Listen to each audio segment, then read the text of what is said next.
Hello, everybody. This is Anthony Beyonders from Mission Star Podcast, and we have another episode of the Conover.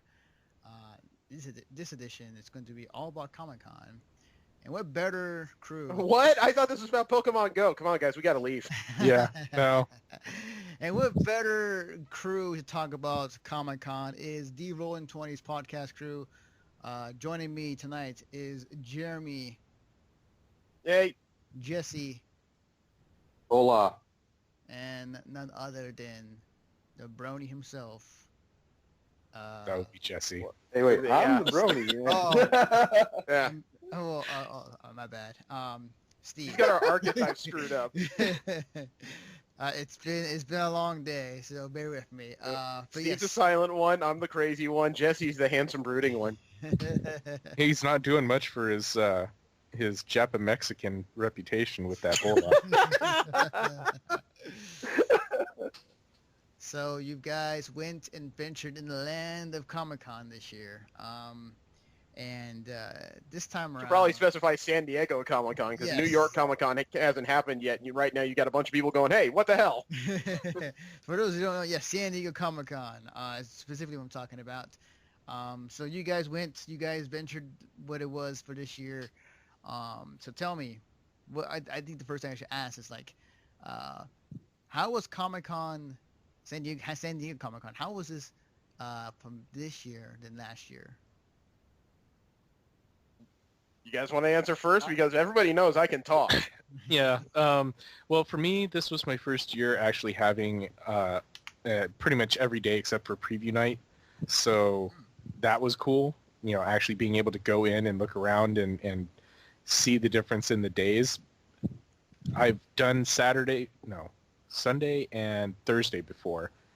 No, you had Saturday. Well, Did I have Saturday? the first year you went, you had a Saturday badge. I know that because I bought it. Remember, I Okay. surprised you guys with a 1 day. That's right. Yeah, I had the 2 days the first time and then only 1 day the next time. Yeah, but yeah, it's actually surprisingly different depending on the day that you go in there. It's a little bit more, a little bit less crowded. Saturday, you all say the it's just- cosplay comes out. I like how you say it's different. You make it sound like, okay, Thursday is taco day, then Friday pizza day. Saturday is Sadie Hawkins. Interesting.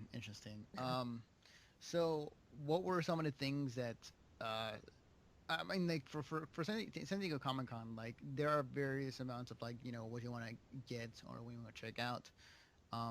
For you, like That's that's an understatement right there, man. There's Yeah, it tons of would stuff take- to do. It would take less time to tell you what isn't there. Well, I guess what wasn't there this year was any kind of Walking Dead fan experience or anything like that. Yeah, there was. Where? It was part of a cutout plane. You got to sit in it and have a couple walkers at your back pretending they're crawling over trying to eat you. Oh, and plus they had the never mind. They had the boat there too. Yeah, That's the right. Abigail out back. Yeah, for Yeah. Fear of the Walking Dead. Yeah. Forgot about that. So Steve ate his words like a walker. I did.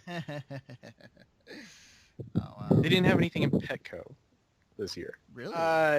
Yeah, the Walking Dead escape, their obstacle course, did not occur this year. Oh wow! Yeah. Anywhere. I tried to look it up online. I can't find them doing it anywhere. That's interesting. So was that lot still used? That one behind Petco Park, or was that empty this year? Lot behind I Petco don't think Park. any of us ventured out that far. No, It we didn't have really seem like there was much going on out there. the usual fan experience in that parking lot was occurring, although I think they're trying to tamp that down, not because nobody had the room or the budget for the third parties, but because right now there's this controversial idea where the San Diego Chargers would like to build a stadium and part of that property. Yeah, totally forgot about So I think some people are trying to keep their plans flexible in case they actually succeed in this weird initiative they have. that. Gotcha. And this is a city that chose Comic Con over the San Diego Chargers stadium. Thus far, yeah, but now there's this controversial initiative that the Chargers themselves have got enough signatures to put on the city ballot. So now it's up to taxpayers to vote on it. That's interesting. Okay. So obviously, I think the one thing that I think the one thing I have to ask, because it is a game that everybody and their mom is playing right now. How many people did you see playing Pokemon Go at Comic Con? I don't know. I couldn't get my phone out of my face. You don't actually see anybody playing anything simply because even those of us that played Pokemon Go at the same time were multitasking. Just about everybody was doing 3 different things while walking.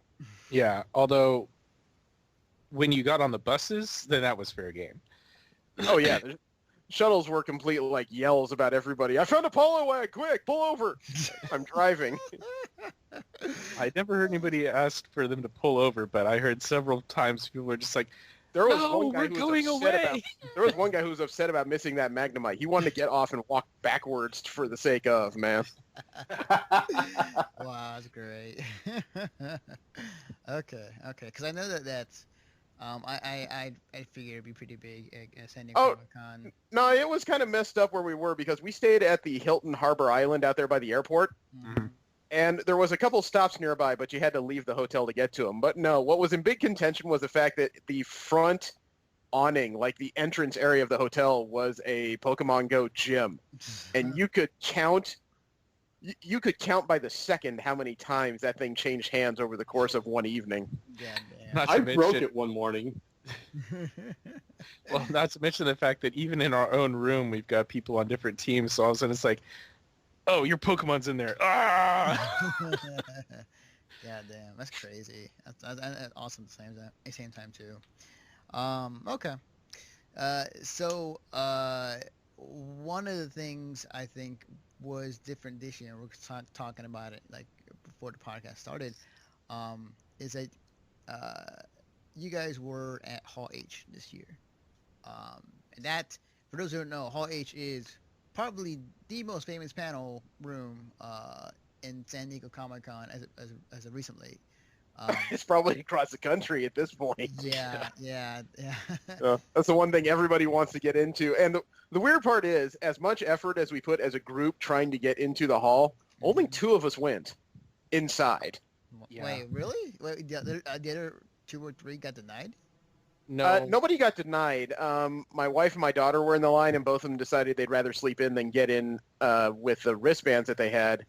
So they suddenly found out that getting in after that was way too difficult. And Steve can tell us when we got the wristbands, but... Well, it was like 11 o'clock when we got back to the hotel, and yeah, I slept in. I see. You chose... Yeah, meanwhile, Jesse, who didn't get a wristband, watches me come out of the shower at like 6 in the morning, and he just says, "What are you doing?" I said, I want to make sure I use this thing. Have fun. Yeah, I missed it by half an hour. I got up at 9, and I think about, 9:30, they started letting everybody in. I think so, but I wasn't really checking a watch just because I was already...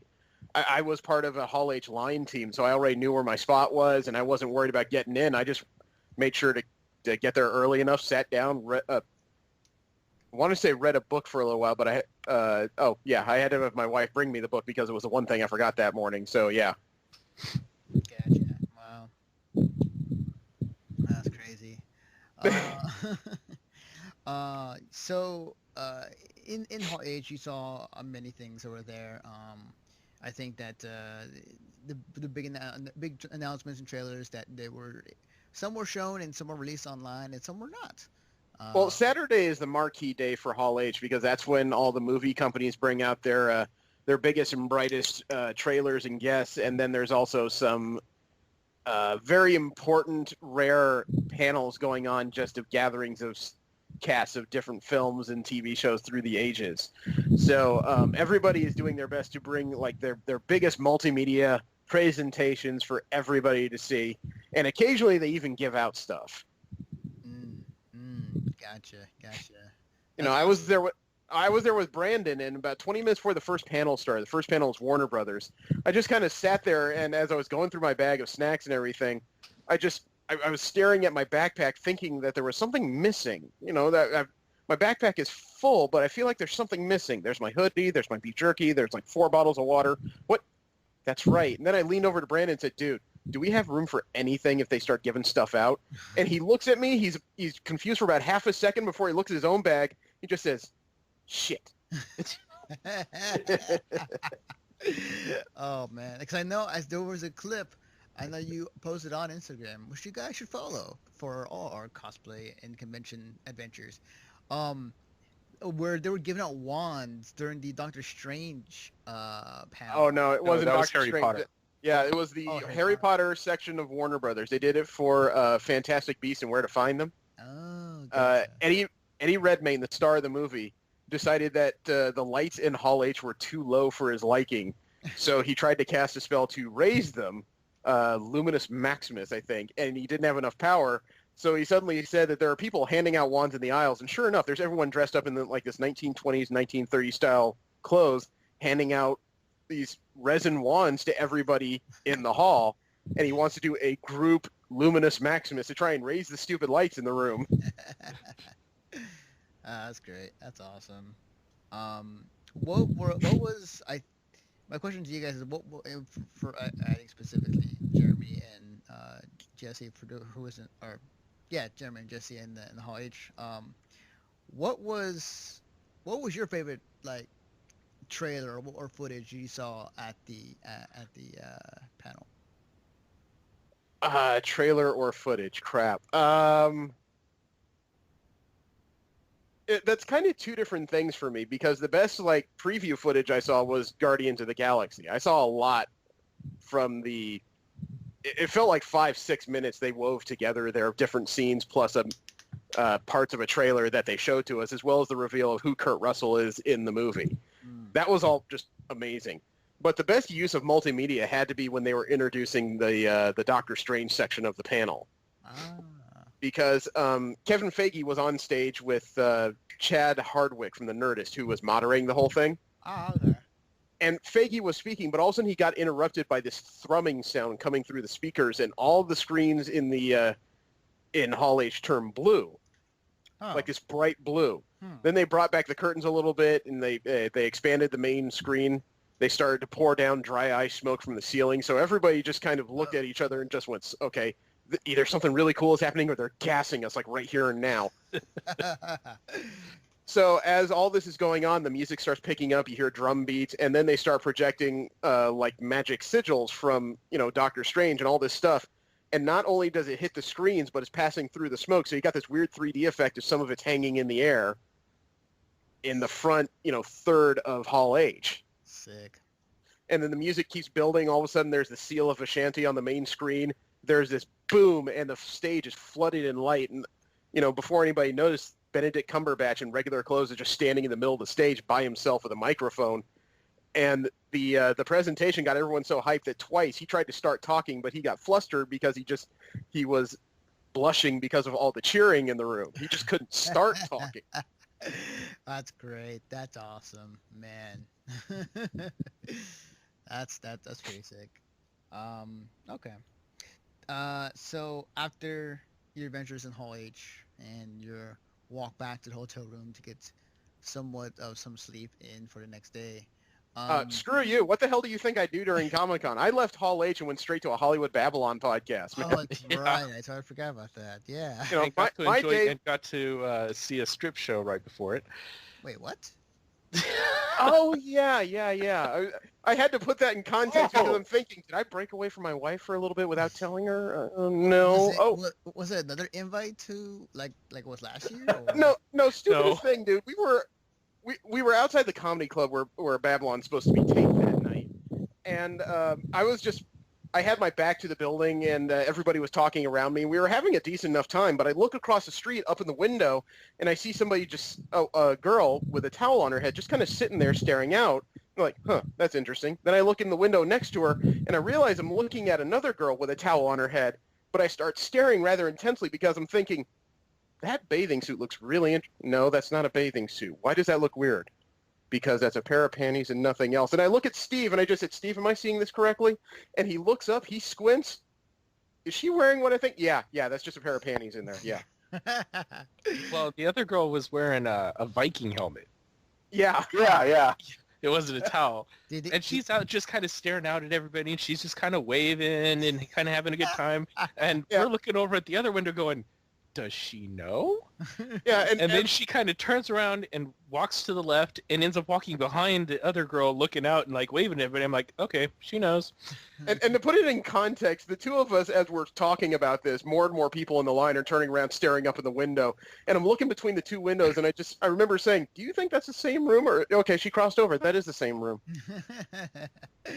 Wow, Then a third girl ended up showing up. Then they started swapping out clothes and putting on, I think they were getting ready for cosplay or something, but They were testing out cape material. It's a whole story. yeah. No, And then finally they ended up taping up on the window on these little pieces of paper, hungry, please feed us, and their room number, and everybody's just like, oh. that's interesting. Yeah. Okay, you had a question somewhere in the middle of all this. Yes, I did, and I got lambasted by stripping. Well, I told Jesse to stop stripping in the middle of a podcast, but he just won't listen to me. Goddamn, put your clothes back I'd on. get comfortable. So you went from Hall Edge into the Babylon.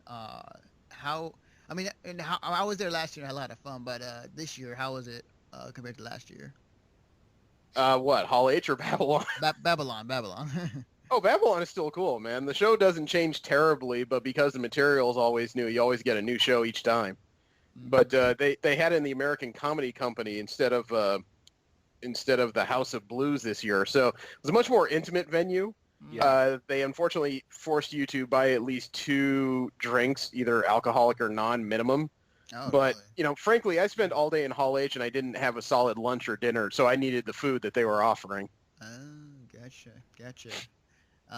And honestly, the drinks weren't too bad. They were expensive, but Yeah. they weren't too bad. But that was a total of about a 16-hour day where I just did nothing but sit down and listen to people talk, like almost all day, with the exception of the 90 minutes of watching the lady, decide whether or not clothes were really appropriate in front of a window. Take it, 4 fingers. So, my question is, did the show start on time? Because I remember last year, it was delayed for a while because of audio issues. Ugh. It was only late by about 20 minutes. They started relatively on time. Oh, okay, that's cool. That's awesome. But by the time we got back to the hotel, even after the shuttle ride, it was only like midnight. So that told me they started pretty well on time. Yeah. Did anything strange happen on the way back after you guys went to Babylon?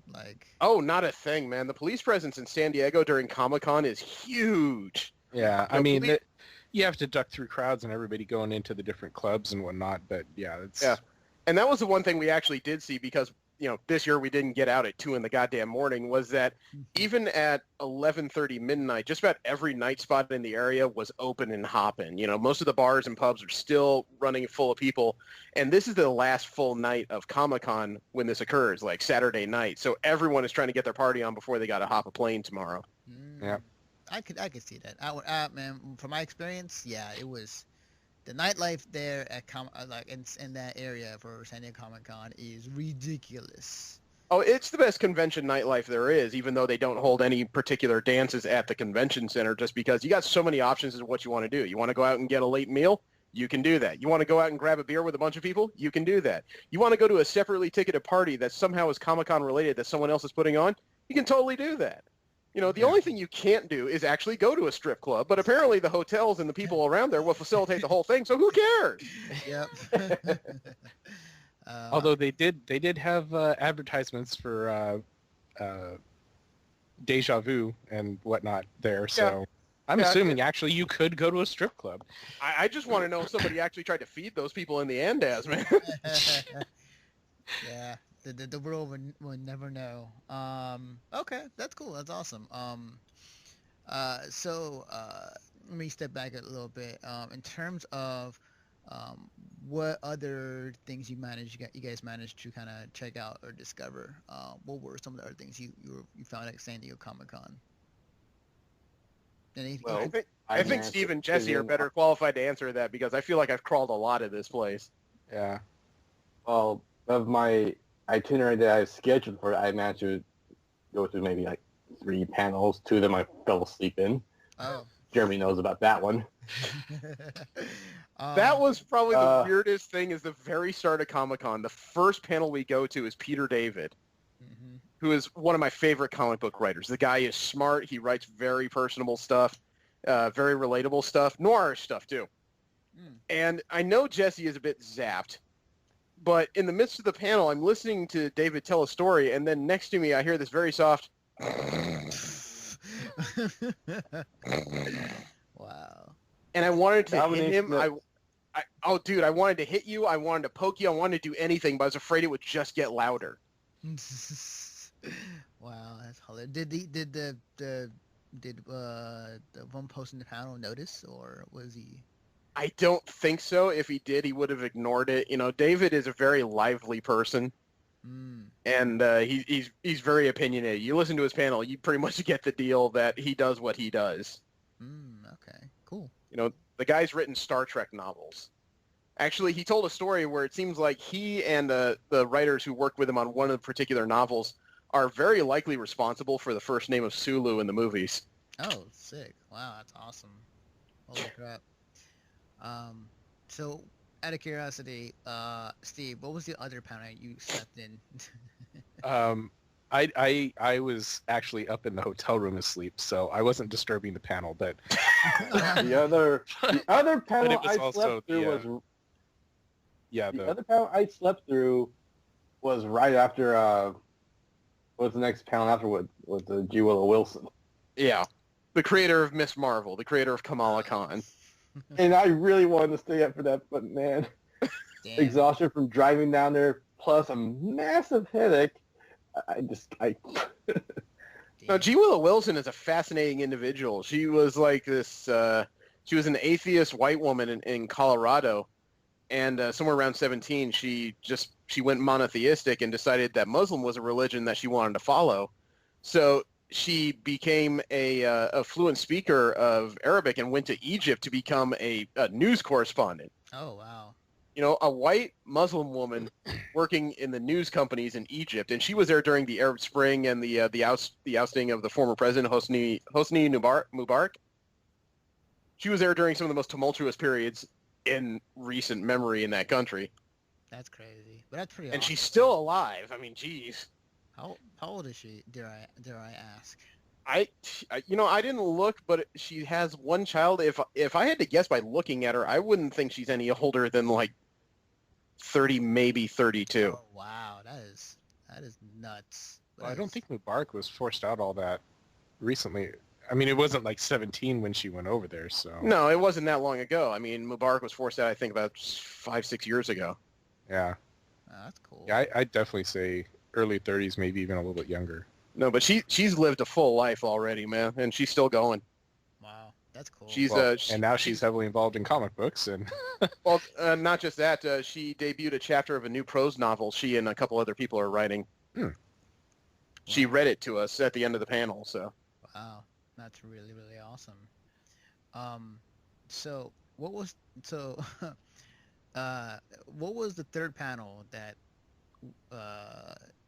this said person did not sleep in? that will be the Killing Joke panel, and the reason why I wasn't able Oh to shit, into you Hall were there H. for that panel? Yes. Oh yeah, that's where he was instead of the Hall fuck. H line with the rest of us. Oh fuck. Oh yo. Okay, so all right. Okay, in gruesome detail, tell me your experience at that panel. Well, they had to kind of postpone airing. They had to postpone airing it because of the R-rated nature of the film, so they had to kind of do a panel before the movie till around 10 o'clock. Mm-hmm.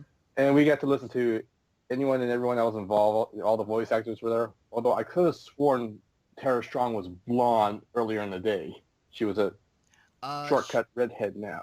Yeah, she was short hair redhead. Yeah, she was apparently cosplaying as Gordon? Harley. Yeah, earlier that day, I believe. I saw a picture of her in the cosplay. So. All right, but Tell him about the special phone in. oh yeah, because we were all expecting Mark Hamill to be there because he is a natural joker, and I don't mean that as a pun, but no, he phoned in to the panel, and help presented the film to everyone. Oh, okay. So he wasn't there. And then no, he wasn't there. Although we predicted he would be, but it was still fun. Cool. About a quarter till 10, they actually start, showing us the film. We watched it. Lots of people were reacting to things in the film, and I found I had the same reaction to the overall story that we had when reading the comic. And apparently that was falling asleep. Oh man. Okay. I mean, and I heard a lot of things out of that panel, and especially the animated movie. A lot of mixed opinions. Jesse's opinion wasn't mixed when he told it to us the following day. Yeah. Basically, the segment that they added to it was like weird and odd and kind of out of place.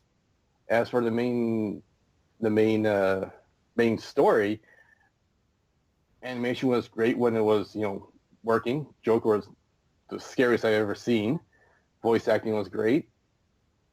The music number was weird.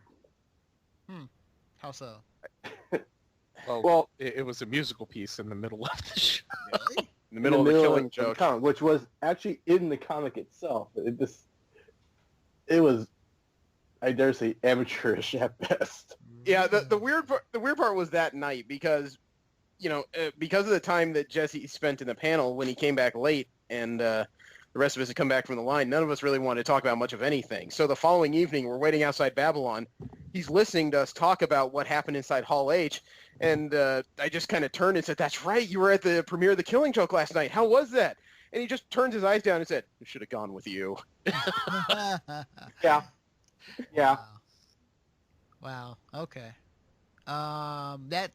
Again, a lot of mixed opinions from everybody when I heard about The Killing Joke shown at Comic-Con. So my follow-up question, because this obviously was the panel where said incident happened.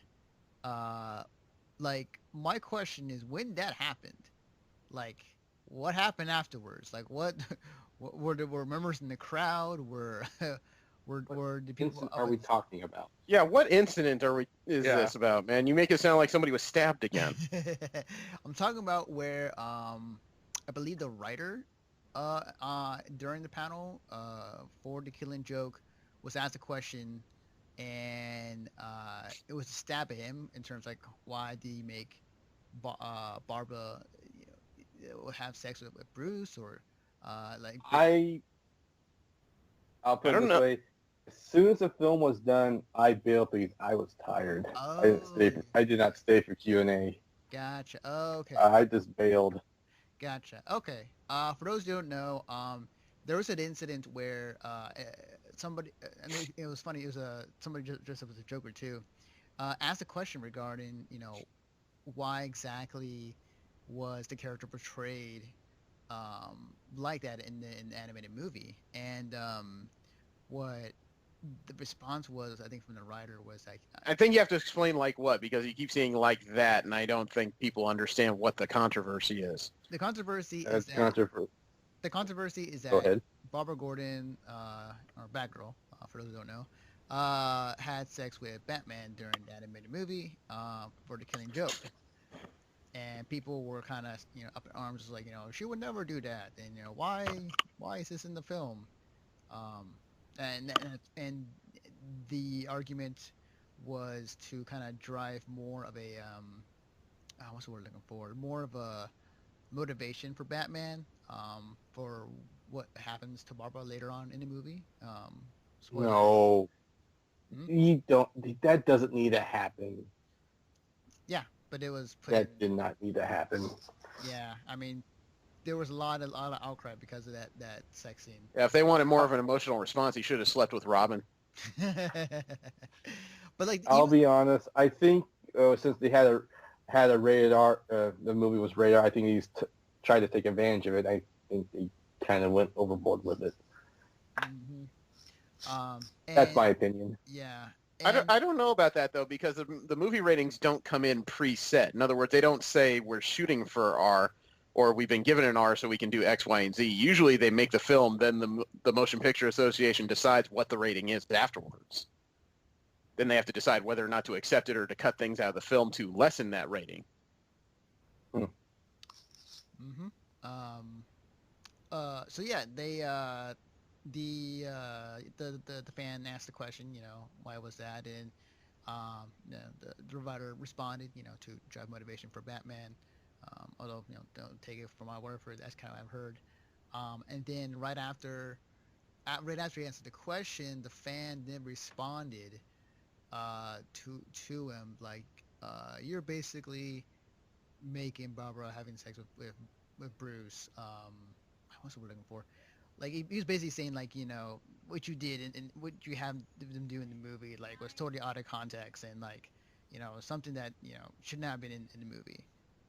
Putting it nicely, and then like the writer responds back, and as the fans walking away, he's like, "Why don't you say it to me again, pussy?" I was like, "What?" And everybody's like, "What the fuck just happened?" And this was Wow. I know this blew up. Like everybody in the room just like was stunned. And this because when I heard about it, like it caused so much of an uproar over the internet. It was crazy. But yeah, Hey, like Jesse, good job ducking out. yeah, because if you were there, man, you would have been like, oh man, I would love to. I would have had a lot more to say. There's a Brian Azzarello. I believe I'm pronouncing that correctly. Yeah, so it was crazy. So that's what happened, and I'm more than likely probably banned from doing any more panels for the future. If not, Wow. fired. Yeah, I know, it's crazy. But yeah, you dodged a bullet. So yeah, you managed to miss that. So I missed out witnessing a catastrophe. Train wreck, crash cars in a NASCAR, whatever. I missed that. Yeah. That would have been exciting. Okay, so aside from that though, I think one of the biggest things that Comic-Con has to offer is not only you get to see, awesome panels, events all around Comic-Con, but of course the merchandise, the all the stuff you can buy at Comic-Con. Exclusives. And... Exactly. So You mean there's other things besides Hasbro? Exactly. Speak for yourself. I went way beyond Hasbro. Oh God, where'd you go to? Was Hasbro the first stop? No, actually, I went by the Kotobukiya booth. I saw some exclusives, but I had some business, so I passed by it. Went by the Udon booth and saw a couple of the exclusives they had, and contemplated heavily. Did not do. Went to Factory Entertainment, bought some Furry Death. Which we then contemplated using at a later time to escape. Yeah. I think the listeners need the context of what Furry Death is. They had a special set of 3 of plushes based on the baby direwolves picked up in the very first episode of Game of Thrones. And because I spent a little bit extra, I got a 4th one, so I got a small ghost to go with it all. Nice. That's awesome. And you have your own litter of death. Yeah, let's see. I went by the Hasbro booth, and I did pick up a set of Magic cards, the G.I. Joe Transformers crossover set, and a set of the My Little Pony, and a set of the Yokai Watch, all exclusives. I went by a couple other places. It's hard for me to remember the exact exclusives because I was all over the map, man. I bought a little bit of everything. I bought 4 volumes of Ms. Marvel graphic novels. I bought an AVX graphic novel. I bought I bought a literal graphic novel that's like 36 issues of the New Avengers all in one book. Dude, that thing's like sick. 10 pounds. You bought a brick. It's heavy. It is damn heavy. And let's see, I got 2 sketches for my sketchbook that weekend, and I still really jealous about that one. That thing is huge. Yeah. And some other odds and ends in between. So it's hard for me to really quantify. I put up a picture in the Instagram of most of the haul, minus like a couple T-shirts and the direwolf plushies. Oh, and those collector glasses. Oh, well, those aren't Oh for me, yeah, though. yeah. Yeah. Those aren't for me, so that's not part of my particular stuff. Okay, cool. Yeah. But, yeah, I got stuff from all over the hall. I'm pretty proud of myself. Nice, nice. Cool. What I about? end up. I end up getting a few things. I also got the My Little Pony exclusive from Hasbro as well as Oh, who would Magic have thought Cards. you'd do that? Yeah, it's shocking. Oh no, a brony. But the first thing I got on my list outside the four graphic novels of Miss Marvel, I got this 8-piece Steven Universe minifigures, Cool. Awesome. How much did they go? and I bought a Transform from Entertainment Earth. Oh, awesome, awesome. Again, I have to ask, how much did they go for? Which one? The Steven Universe. Oh, $30, which is a steal because Wow. you can get the minifigures in retail stores, but they're like $5 a pack in a blind bag. Nice, awesome. Yeah, There's exclusives there's are kind of rough if they're not in a ticketed booth. Ticketed booths are generally easier for me to deal with simply because if you got the patience and the time, getting a ticket is not too damn difficult.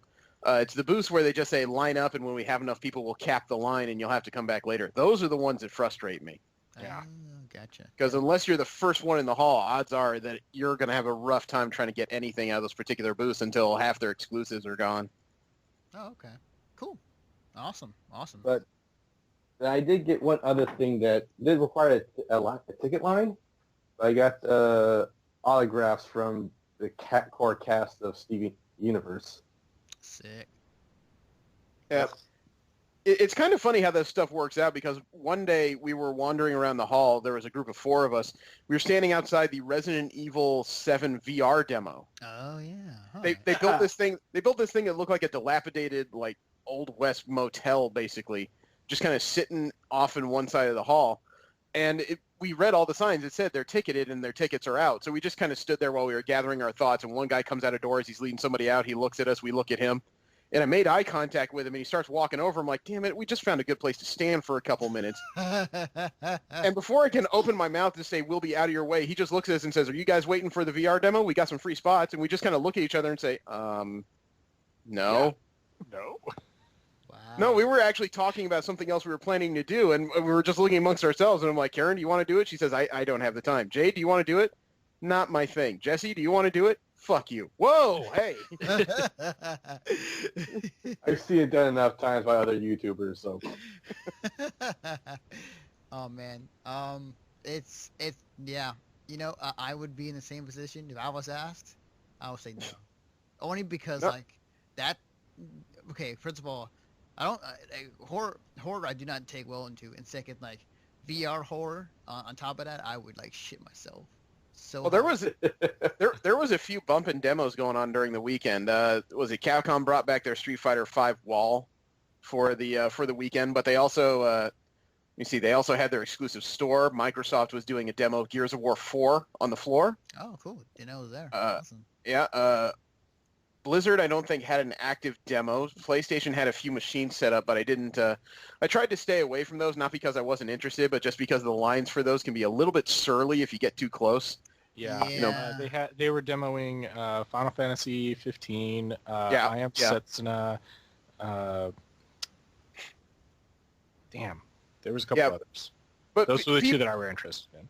let me just say, people get understandably touchy when they think you're about to cut in one of these lines, but I mean, if you even approach it with a little bit of curiosity, everyone stares at you like you're trying to steal their ramen, like Damn. your hands. So I got so lucky because I'm just sitting there watching one guy play I Am Setsuna, and he's like, okay, and he gets through like the first boss battle, and then he's just like, I'm done, and he just looks at me, you want to go? I'm like, okay. Wow. That's awesome.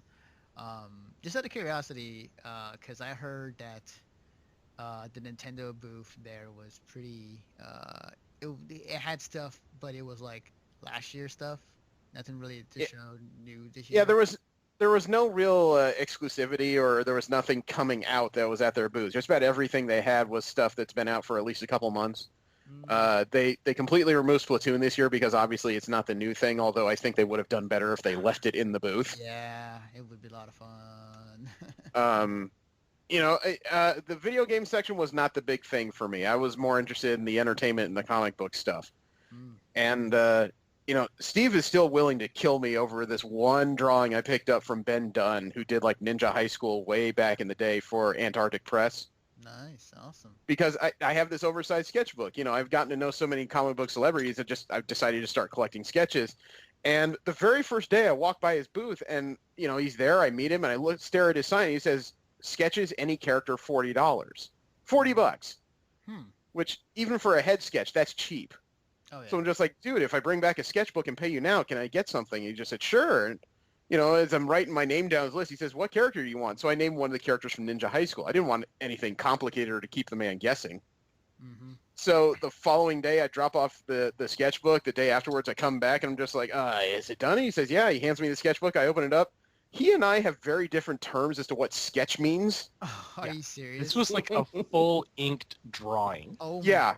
Is there a picture?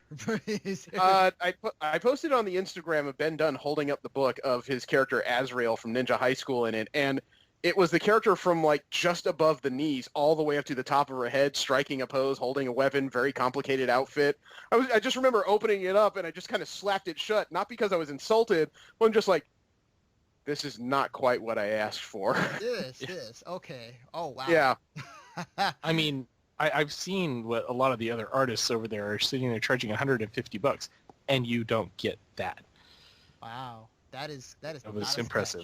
That is a... Yeah, I handed him back the book open and just said, do you mind if I take a picture? He just says, why? Because I have a feeling no one would believe this. Polygraphic proof. I will put the image in the show notes below for those who are listening. Holy crap. That is incredible. That is really awesome. Wow. I went by his booth as well, but I wasn't as daring. I didn't have a sketchbook, and I just picked up his two. I could have. They were only $15 or something. Yeah. Like that. I ended up picking up his graphic novels he had there for sale for Ninja High School, and he also signed and sketched in the covers. But those were actual sketches, not... But I'm quite happy with my purchase, so... That's awesome. So one of the things I think that San Diego Comic-Con also brings is that there are celebrities that go and check out the Comic-Con events and party whatnot. And one of the things they usually do is they dress up in cosplay and go around the con as one of us, quote unquote. So out of curiosity, during your time there, like, did you ran across any celebrities you might have noticed, or it's like, oh hey, you're such and such? Not this particular year. Yeah.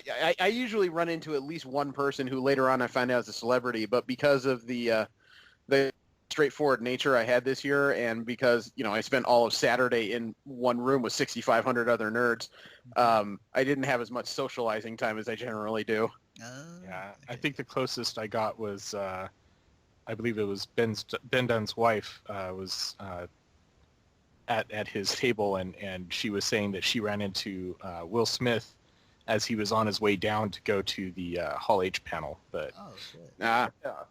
I saw the cast of Suicide Squad there too, but I was like, I don't know, football field away from them. Well, he's talking about the celebrities that are incognito, the ones who are running around in costume. Like Adam Savage was there this year as Kylo Ren. Mm-hmm. Yeah, no, I don't go out and look for that kind of stuff. They want to have fun, they can have their fun. I'm not gonna ruin their day. Yeah, I think for me it's just more of it's like more of like appreciation and like more like the head nod of like, yo, you're awesome. Go about your day. I know that again, as I said earlier, Tara Strong was as Harley cosplaying that day, and I want to say there were some other ones that were incognito. I remember last year it was who was it? It was the guy who made Game of Thrones, like in an outfit with a mask on. Who, George R.R. Martin? Yeah. Apparently he was there. No, he doesn't hide. If he's there, he's signing books and he's telling people, I'm writing, shut up. You know, he actually Good point. he skipped Comic-Con this year because he said he's writing. Shut up. Yeah. Good. And then it was really funny because apparently there's some guy that looks like immensely like him and actually showed up for a cosplay gathering or something like that. And people were like, look, see, he was here. And finally somebody had to be like, I know the guy. He's been posting all of his posts, you know, for this entire weekend back from his house. In He's Santa not here. Fe. That's great. Should have You know, ran along with it. I man. even had to relay that to somebody who was part of my Hall H team. I saw George R. R. Martin. No, you didn't. How do you know? He's been tweeting from Santa Fe for the last 3 days solid. Good stuff. Good stuff. Speaking of cosplays, what cosplays this year? Which ones stood out to you, or which ones you managed to find during your time there? The most impressive one I can recall is the Ronald McDonald Thor. Wow. As the most impressive one.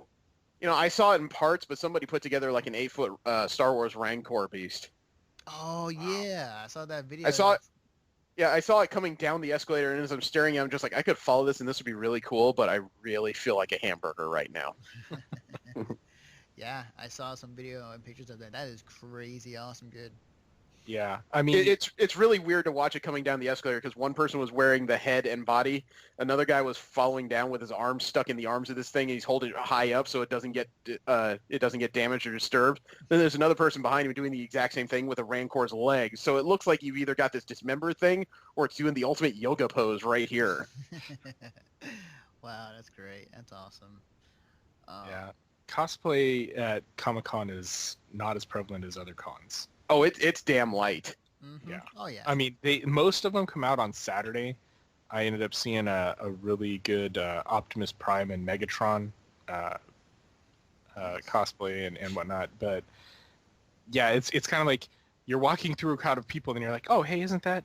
And then you just keep walking, and then you walk a little bit more and there's somebody else going, oh, okay, all right, yeah.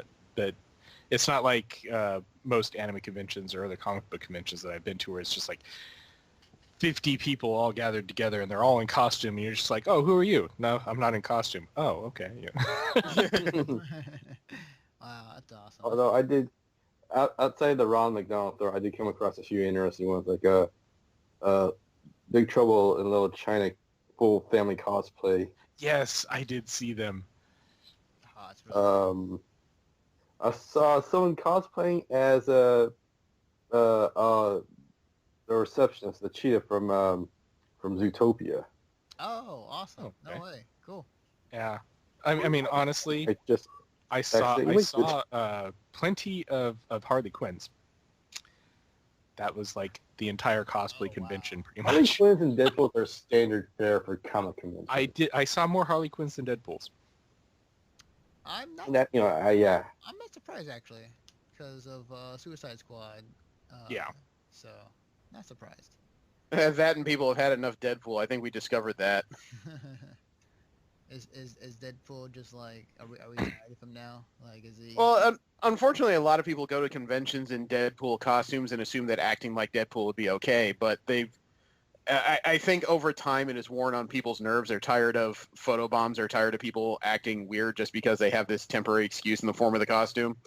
Mm-hmm. I can't remember who it was, but somebody in the show told me somebody jumped into a bus in Deadpool costume, had somebody filming him, and he tried his best to get the crowd to chant, Deadpool, Deadpool, and they just kind of stared at him in utter silence to the point where he just walked dejected off the bus. Wow. I think that was Brandon that was saying that. Yeah. So he had to eat some poop for his decisions. Yeah. Damn. Well, rip Deadpool until Deadpool 2. So. Yeah. There will be a resurgence. Oh yeah, I wouldn't doubt it. Just like herpes. I would ask like, so during your time there, like, anything weird happen, like, during your experience there, or like anything like just like you kind of look at, it's like, oh. Yeah, Steve randomly Fire got marshal. pregnant during the weekend. Oh, really? Oh, congratulations. Did we tell them about the Pokemon Go incident? The fire marshal. I think that was the best one. Yeah. What happened? Go ahead, tell him. Tell him. All right, so last day of the con, we decided we are done. We are leaving, so we get on the bus, and the staff there who's managing the transportation is really nice. They trying to give us way too much more information than we want. So when we got on the bus, and the bus has been delayed, what, like 5 or 10 minutes? Whomever comes says, "Oh, there's a bit of a delay because Pokemon Go players are really out there because Niantic released a legendary Pokemon." That's what they told us at first. Oh shit! Wow. Yeah, that turned out to be utter bullcrap. It was just a rumor perpetrated by somebody. But meatheads being what they are, they were trying to stuff themselves into the hall above Hall H in hopes of picking up this rare non-existent item. Yeah. Yeah, it's so to the point where the fire marshal had to clear the upstairs area because there were too many people. And then those people being dispersed were then walking in front of all the buses, so the buses were delayed. Wow. Wait, Yeah, I was gonna ask, like, was this like before the update where they took away tracking, or after? It was before, but I mean, Yeah. it was one of those cases where I just remember staring at it as she's talking about all this stuff, and I'm thinking, I've been on this bus for like 5 minutes. Do you honestly think I'm that insulted by waiting for a few more? Especially since it's air conditioned. Yeah, they were so concerned with what we thought as if we're going to riot on the last day of the convention, just waiting to leave. And I remember just looking around going, we're just waiting to go. You can take your time doing what the hell ever you want. She doesn't know who are impatient assholes. I was getting impatient with people telling me to wait. It's like, it just got here. I don't care. Yeah. Okay. That's interesting, weird, and cool at the same time. Yeah, I will say this year I didn't notice as many, like, normally they would set up like an Assassin's Creed obstacle course, but of course they're taking a break this year from any Assassin's Creed releases other than the movie. So there wasn't a lot of like off-site really big events that I noticed other than like Nerd HQ, and I mean they didn't even have an Xbox launch this year. Oh wow. So Interesting. I think it was a little more focused convention-wise. I mean, they did have the Abigail there and some of the other stuff, but nothing. Yeah, Nickelodeon had a whole Double Dare set up somewhere around there. Yeah, I didn't even see that though. So I saw Mark Summers. Huh. Yeah, I saw. That is old. Yeah, I saw him too when he was doing his thing at Comic-Con. Yeah, that man has grown quite a lot. He's aged. You make it sound like he was a Smurf when he started. I remember when he was about knee-high to... No, okay. Knee-high to a dog's knee. That's awesome, though. Cool. What I will say, though, is, like, out of all the things that came out at a Comic-Con that, from somebody from the outside, my favorite thing that came out or was leaked was the whole bit between, it was the Adult Swim panel, it was the Rick and Morty panel, and it was the clip where it was the automatic of Rick and Morty like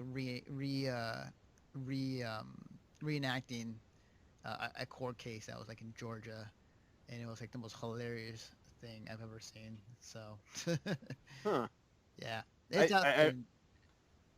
Yeah, you know what? I don't have any context in that, because the biggest panels I saw were obviously the Hall H stuff, and they were doing their best to just dazzle everybody in there.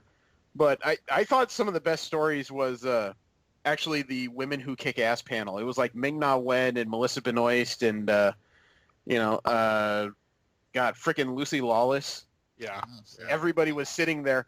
Ming-Na Wen was telling stories about how everyone thought that she was like every other Asian actress ever except for herself. And then somebody asked, what did you want to be when you grew up? And Ming-Na Wen just leans in the mic and says, I just wanted to be Lucy Lawless. I mean, jeez. Oh, damn. That's crazy. That's cool, though, too. She kind of is with her role in Agents of S.H.I.E.L.D. I don't know what her story. I guess she just doesn't see it that way in general. Yeah. Interesting. But it was a fun panel. It was great listening to them talk to each other because it's so rarely do they just seem to let their hair down and let loose with whatever they're thinking about, really. Cool. Cool. So my last question to all of you. Overall, pros, cons of this year's San Diego Comic-Con. I'm going to start with Steve first. Pros. Let's see. Definitely just, if you're there for the industry, if you're there for panels, want the inside scoop on a lot of stuff, there's Hall H for you and everything, it's very well handled. They did a badge system this year, so you didn't even have to stand in line really they had just like the check-in, which was even stupid simpler than, previous years. The badges themselves seemed to work pretty well. It made a little bit of congestion right when you're getting in, but other than that, it really wasn't any big deal. So I honestly hope they continue with that. I had one nitpick about that, but again, it's a nitpick because I'm taller than the rest of you guys, and I had kind of hunched over to make sure I hit that sensor. What? You had to bend over and adjust your gut or something? Come on, man. Oh my god! Wow. Yeah, that's a nitpick. Yeah. I'm sorry. Yeah, that is a nitpick, but yeah, no. I do hope that they continue with that though, because it was nice. At least for us, nothing got lost in the mail or anything. I could see it going wrong a little bit, but otherwise, it was really easy to get the badges and walk around and everything. I thought it was a success. Yeah. Cons, pretty much the standard fare. I didn't really like how they did the hotel system this year. So yeah, we did get much further away than what we have been lucky enough to get in the past. But the shuttle system is pretty well run. I did see a couple instances where the buses are supposed to run every 15 minutes, and they didn't show up until like maybe 45 minutes. But again, traffic, people, what can you do? Mm-hmm. But yeah, just expect crowds and don't expect to be able to do everything that you want to be able to do, because out of any convention that I've ever been to, Comic-Con can easily be called Line Con. That's, if you want to get into something popular, be prepared to stand in line. But other than that, I really didn't have too many issues. I've been there before, so I kind of knew what to expect. And if you want to go to a quiet, more intimate convention, don't bother going to this one, because that's not what you're going to find. But if you want to go and have a good time, they do have the gas lamp right nearby the convention center and everything. With the shuttle system running 24/7, you got really no issues as far as that goes. So it is a little bit more of a party convention. But yeah, so that was kind of my experience. Awesome. Jesse, pros, cons of San Diego Comic-Con. Pros. People. There's just tons of people. You're in a fan, you're going to find someone there that shares it. Cons. People. Sometimes you're an asshole. Yeah. I see. Some of them need to bathe. Yeah. Especially in all that humidity. I did. Yeah, I was bathing walking outside.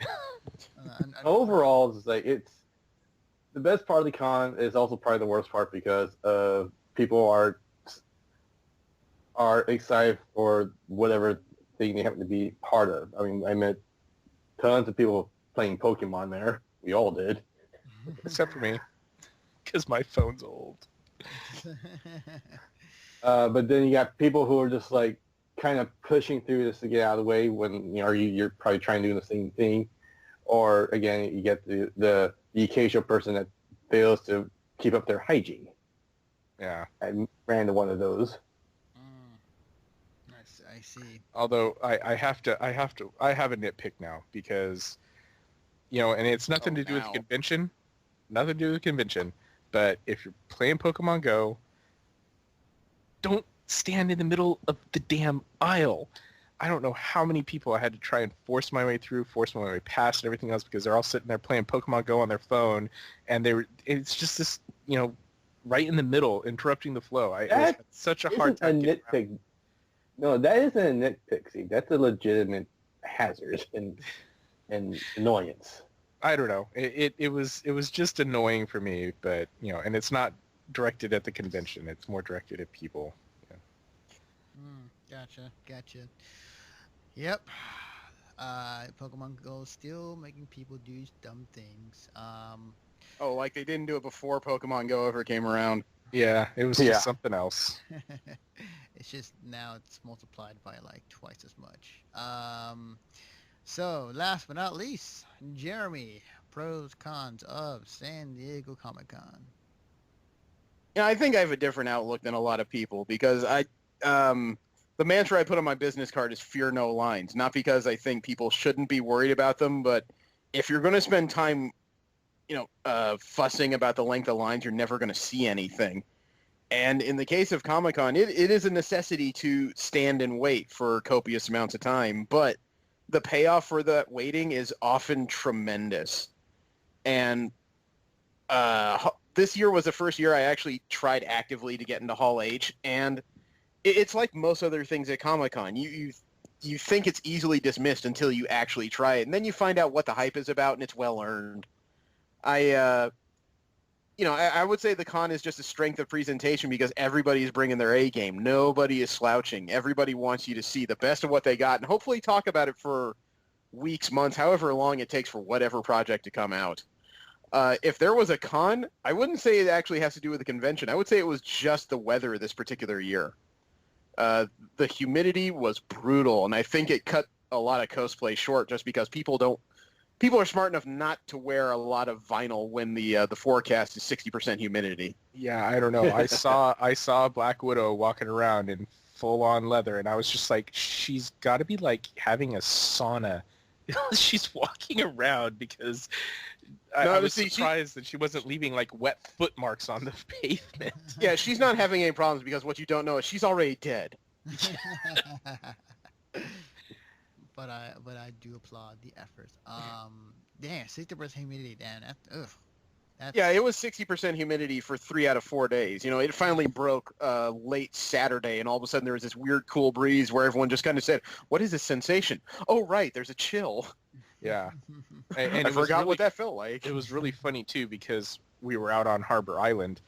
I actually got to see it had this momentary fog right in the first part of the day, and just kind of rolled in, and then as soon as it went away, then huge wind picked up, which was nice, although a little bit inconvenient for trying to carry anything. Blew my hat off my head like twice. And then after that was done, then most of the humidity was gone. So, at that point, it was pretty bearable on Saturday and Sunday. Okay, awesome. Well, I'd like to thank everyone here who talked about everything about San Diego Comic-Con this year. Before we go, Jeremy, where can they find you on the internet? They can find me under cosplaydeviants.com. I have a recent pictorial that's gone up. No. I'm in cosplay.com under the screen name of Freight. I do a weekly podcast with these two jokers called The Rolling 20s, all about comic books, storylines, and related news. I'm on Facebook, but I don't give out my personal one too often. We are on Tumblr under The Rolling 20 Show. We are on Twitter under The Rolling 20s. My next scheduled stop, I'm 50-50 on whether or not I'm going to Long Beach Comic-Con. I think it's September 17th and 18th. I'm definitely going to Kamikaze October 28th through 30th. Then I have Great American Comic-Con where we're hosting panels December 3rd and 4th. Then we're going to... shut up. He sends me a text in the middle of the Warner Brothers panel that just says Howard Chaykin wants another shot at you, and I'm like, oh God. Round but, two. After that, I'm going to Anime Los Angeles at the end of January. Then I'm going to WonderCon at the end of March. Then I'm I might go to Fanime. I'm undecided. Then I definitely have to go to Anime Expo because a British man made me promise. Then I have to go to San Diego Comic-Con next year. So if you want to know where I am, find out where the comic books are. God damn it. Follow this man, and you will find many, many things. Some you don't want to know. Hey, only my barber knows about that hair. Shut up. Jesse, where can they find you on the internet? Besides with Jeremy on the Rolling 20s, I don't share my social media info. I like how he makes this sound like a threat. I'm a bit of an antisocial person, but otherwise I am planning on attending a Kamikaze, with Jeremy, as well as Great American Comic Con and ALA. At that point, we kind of part ways as I probably go to another Broden convention in April. I like how we find a cart ways. I put on a pair of hooves and I just start kicking your ass. So. Kick to the curb. And not, last but not least, Steve, where can I find you on the internet? They can't. I hide. Oh, okay. No, I do the Rolling 20s. No, he's serious. He hides. Yeah. No, and then everything else is private. So yeah, they probably won't see too much of me on the internet. Convention-wise, yeah, same as above. Kamikaze and Great American Comic Con, ALA. I won't be doing the Bronin convention, but So we'll he see says. about WonderCon this year. I skipped last year. Yeah. Fanime again. We'll see, and then of course go to the San Diego Comic Con again next year. Hopefully, maybe I'll get another full weekend. We'll see. Awesome. You can follow me personally on Twitter at @DefectiveNaruto, and you can follow the work that we all do at missionstarpodcast.com. If you're listening to this podcast, please check out the website. Also, check out I can't talk tonight. Please check out our other podcasts we do on our site, including Mission Star Podcast and the Conover, and the Rolling 20s, I should say, on iTunes and Stitcher. Yeah, not like we do anything. Jeez. I am totally losing it at the end here. Other than that, check us out on Patreon as well, patreon.com/missionstarpodcast. Check out all the good stuff you can get, multiple tier rewards, all the good stuff that you can provide for MSP and other cool stuff. So, with that being said, thank you guys again, and we will see you guys next time.